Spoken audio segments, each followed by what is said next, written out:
Hello everyone, it's David from Automotive Press. One of the most exciting news this year is the likelihood that we are getting the Toyota Land Cruiser back in North America. Now, there's lots of speculation out there, but not a lot of official information yet. But I'm going to tell you what I can because there's more and more information coming from Japan, including this latest rendering from the Best Car magazine out of Japan, which shows a Land Cruiser Prado, the next generation Land Cruiser Prado, likely what we're getting here in North America. So I am super excited that we are getting a Land Cruiser Prado here in North America, likely to be just sold as a Land Cruiser without the Prado name, because that's the one that I think is a more exciting vehicle than the Land Cruiser 300 series, which is still sold in many parts of the world except for North America. So let me kind of walk you through where I think the Land Cruiser Prado is going to fit in, because there's lots of confusion out there now that we have a Sequoia TRD Pro and the Sequoia lineup at the very flagship of Toyota in terms of body on the frame. And we still have the our loving Toyota 4Runner, because this one is also likely going to change next year, but this is still available, which means where does the Land Cruiser Prado actually fits in? So my suspicion is that the Land Cruiser Prado will fit right between the Sequoia and the 4Runner in terms of pricing, in terms of strategy. Although, as you know, there's also a Grand Highlander which will fit between these two. So it's going to be ever so confusing for the buyer to figure out which SUV to buy from Toyota lineup. But the good thing is that in terms of body-on-frame truck-based SUV, there's only Sequoia, the Toyota 4Runner, and now the Land Cruiser Prado. Once again, it's probably going to be just called Land Cruiser versus Land Cruiser Prado, but anyhow, and it's going to fit right between these two in terms of sizing and pricing. I do think that the Land Cruiser Prado will be very similar to the sizing with the 4Runner, along with the next generation Lexus GX, which will also debut around the same time. And what's confusing, I think, is that the Toyota 4Runner, Land Cruiser Prado, and Lexus GX are all based on the same platform, very similar to what we have right here, right now.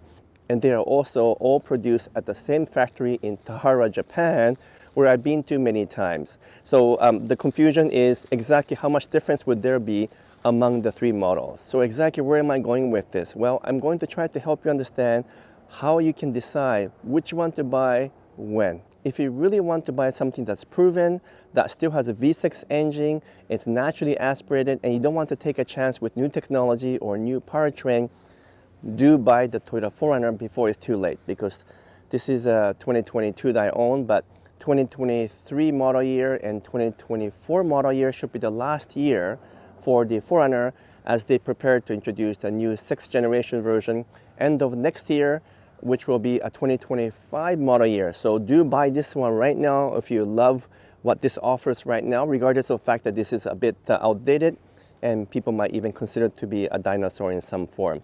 If you want the biggest, most expensive, the flagship body-on-frame truck, then buy the Sequoia TRD Pro.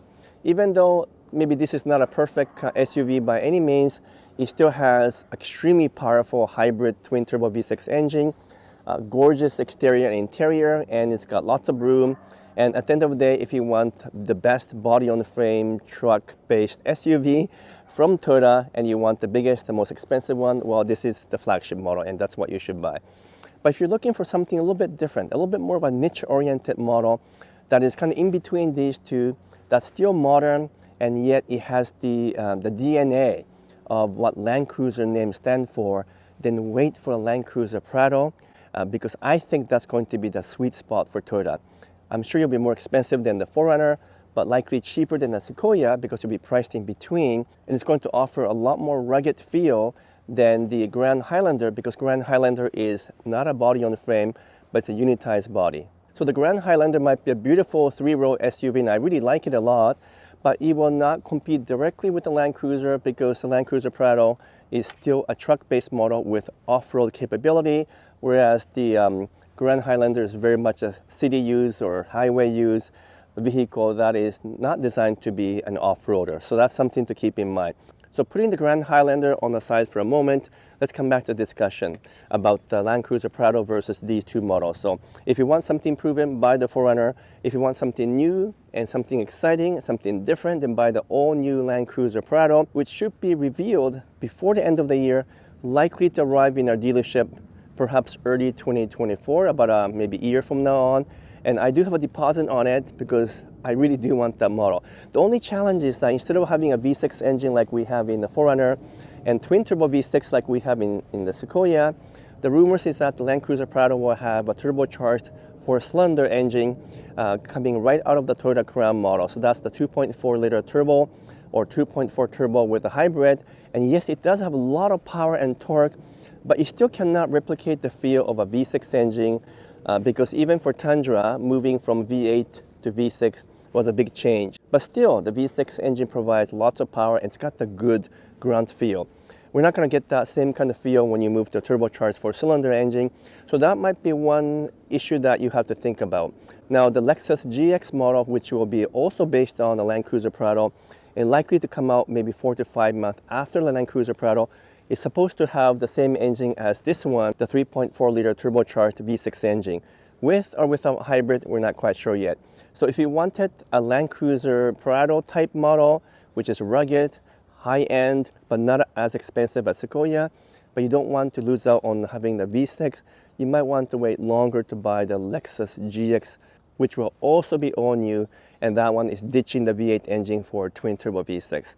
So those are some decisions to make, and of course, to add more confusion, there will also be a Lexus TX, which is going to be based on the Grand Highlander, produced in the same factory in the Indiana plant in the US, and that one will likely have a very similar powertrain as the Grand Highlander, which is a 2.4 liter turbo with hybrid, without hybrid, or 2.5 liter 4-cylinder hybrid as well. So there's lots of possible combination, but TX might also have additional powertrain options. It'll be a lot more luxurious than the Grand Highlander. So that it could be a very interesting option as well if you want unitized body car-based SUV. So at the end of the day, which model do you want to buy? I'm kind of curious what you're thinking of buying over the next 2 years. Do you want the biggest and the flagship model like the Sequoia? Do you want to keep with the tradition and buy a 4Runner, which should still be available this year and maybe early next year in existing form? Or do you want to wait for the new 4Runner, which is probably a year and a half away?